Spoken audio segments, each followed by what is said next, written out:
RGR9 news కి స్వాగతం.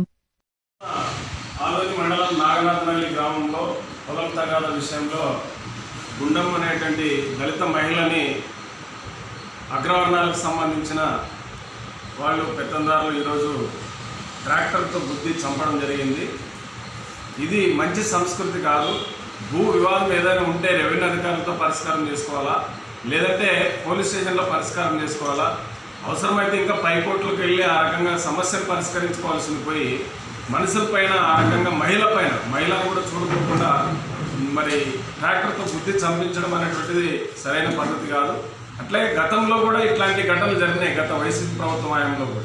ఇప్పుడు ఈ ప్రభుత్వం వచ్చి నెల రోజుల్లోనే అనేక చోట్ల ఇట్లాంటి ఘటనలు జరుగుతూనే ఉన్నాయి.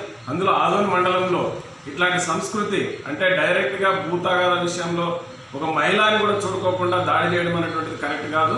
కాబట్టి ఇట్లాంటి దాడుల్ని టీడీపీ ప్రభుత్వం, కూటమి ప్రభుత్వం ఖచ్చితంగా ఖండించాలి. అట్లాగే ఎవరైతే దోషులు ఉన్నారో వాళ్ళందరినీ కఠినంగా శిక్షించే విధంగా చర్యలు తీసుకోవాలి. ఆ రకంగా ఇట్లాంటి ఘటనలు పునరావృతం కాకుండా ఎక్కడైతే భూ సమస్యలు ఉన్నాయో రెవెన్యూ వ్యవస్థ కూడా వెంటనే జోక్యం చేసుకొని ఈ జోక్యం ద్వారా ఆ రకంగా ఈ సమస్యలు తలెత్తకుండా ఇట్లాంటి ఘటనలు పునరావృతం కాకుండా తగిన చర్యలు తీసుకోవాలని చెప్పేసి మేము సిపిఎం పార్టీ ఆదోని నియోజకవర్గం కమిటీ తరఫున ప్రభుత్వాన్ని డిమాండ్ చేస్తున్నాం. నా పేరు లింగన్న, సిపిఎం పార్టీ జిల్లా కమిటీ సభ్యులు.